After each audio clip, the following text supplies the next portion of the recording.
Hey guys, it's Sash, and this is an episode of CSGO Basics, and I'm going to be taking you through Favourable Fights, what it means, and why it's good, and why you should do it.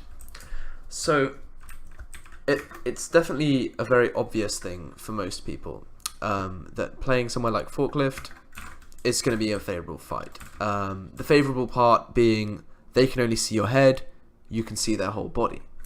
Now this works for sort of a lower tier play, but as you get into the higher tier ranks, you know, they're going to be pre-firing different angles, their crosshair placement's impeccable, and they're just going to pop your head as soon as they see you. And then they've got the favourable fight because of Pika's advantage. Now Pika's advantage basically states that there is a delay between you and the server, and you're abusing that delay because the server has to relay where you are to the enemy, and in the time that you see the enemy, they haven't yet seen you by a split millisecond. You also get a little bit of Pika's advantage based on the fact that you are moving and therefore harder to hit than someone who is just sitting on headshot waiting for you to come out. And one really important thing to remember when favourable fights are occurring is that it's not all just headshot angles and it's not all just spamming. Some really favourable fights are obviously when the enemy is in a Molotov, or when the enemy is coming through a smoke, and that's how utility can help you. Other favourable fights is obviously when the enemy is blind and you're not. Really basic things that you should be doing to help you get the kill. You don't necessarily need a higher aim, raw skill level to beat opponents. You can also put yourself in a favourable fight by understanding how the enemy plays. So by playing your default and perhaps taking the aim fight early on in the rounds and early on in the start of the map, you're taking the aim fights, challenging map control, sort of bodying the people out, making sure that you dominate them. But what if they're dominating you? How do you readjust to give yourself favourable fights when the enemy has better aim? It's by playing off angles and catching them off guard. So you can give up tactical pieces of map control that help you a little bit.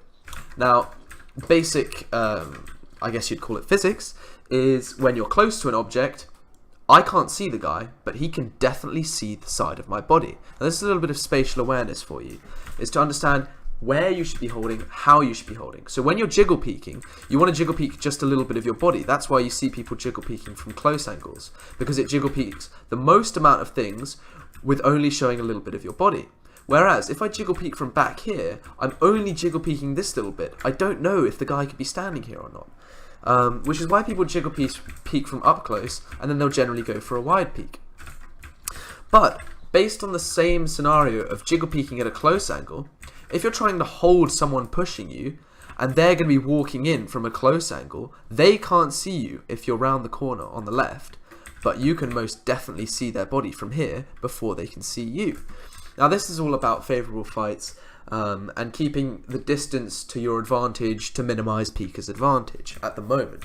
Things like keeping your AWP posted really far away. Not only is it an off angle and catches people off guard, it's also a really hard shot for them to hit, and it's also unpredictable and you see their body before you. That's an incredibly favourable fight to take, and hence it's a really good default to hold, or at least a really solid default to hold. It doesn't actually gain you any map control towards B, it just shuts down CT aggression if they wanted to push B, which is a completely fine thing to do.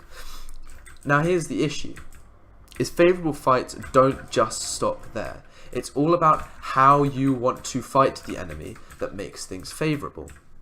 And it's all about how drilled you can be as a team that make things favourable. Things like 2v1s are favourable. Things like positioning at the correct time is favourable. Things like baiting out a spray from an enemy gives you a favourable fight. So if they're running in on a site and I just show my body and fall back, they're potentially going to react in 3 different ways. They're either going to try and chase me down while spraying, reset and get ready, or they're going to sort of jiggle and approach me. And if they're jiggling and approaching me, I can see their shadow.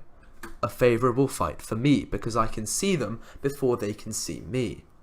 And it's very important to keep favourable fights in the back of your mind while you're playing these games.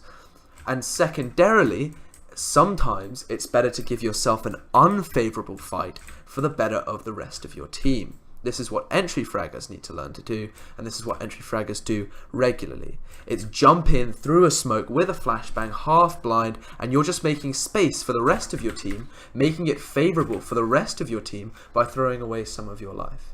Anyways, I hope this guide helps you a little bit and teaches you a little bit about favorable fights.